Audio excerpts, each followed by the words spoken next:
नमस्कार दोस्तों, BR07 news में आप सभी का स्वागत है। दरभंगा में प्रस्तावित अखिल भारतीय आयुर्विज्ञान संस्थान एम्स की स्थापना को लेकर सरकार गंभीर है। इसके लिए चयनित भूखंड के समतलीकरण की सरकारी कवायद तेज हो गई है। राज्य सरकार ने प्रथम चरण में मिट्टी भराई के लिए 13,23,42,000 रुपए खर्च करने की प्रशासनिक व व्यय स्वीकृति दे दी है। स्वीकृति बिहार चिकित्सा सेवाएं एवं आधारभूत संरचना निगम लिमिटेड से मिले प्राक्कलन और तकनीकी आधार पर दी गई। बिहार वित्त नियमावली 2005 PWD कोड व अन्य सरकारी अनुदेशों के अनुरूप कार्य किए जाएंगे। कार्य को निर्धारित अवधि में गुणवत्ता के साथ संपन्न करने की पूरी जिम्मेदारी संस्था की होगी। योजना के क्रियान्वयन में विलंब के कारण अगर प्राक्कलित राशि की पुनरीक्षण की आवश्यकता पड़ती है तो इसके लिए संबंधित अधिकारी जिम्मेदार माने जाएंगे। इस स्थिति में विभागीय अधिकारी को हर महीने कार्य प्रगति व मानसिक प्रतिवेदन देना होगा। 15 सितंबर 2000 को केंद्रीय कैबिनेट ने दी थी मंजूरी।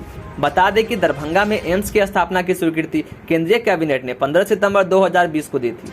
750 बेड के अस्पताल के लिए केंद्र ने 1365 करोड़ रुपए खर्च करने की स्वीकृति दी।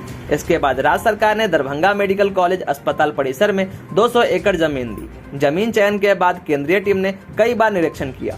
इस दौरान टीम ने समतल जमीन की आवश्यकता जताई। इसके बाद राज्य सरकार मिट्टी भराई की योजना पर काम कर रही है। अब जबकि सरकार ने मिट्टी भराई के लिए राशि स्वीकृति करने, प्रशासनिक और व्यय स्वीकृति दे दी है तो आम जन के सपनों पर पंख लगने की उम्मीद दिख रही। दोस्तों, अगर आपको ये जानकारी अच्छी लगी तो वीडियो को लाइक करें। इसी तरह दरभंगा एयरपोर्ट और एम्स से जुड़ी जानकारी के लिए हमारे चैनल को सब्सक्राइब करें।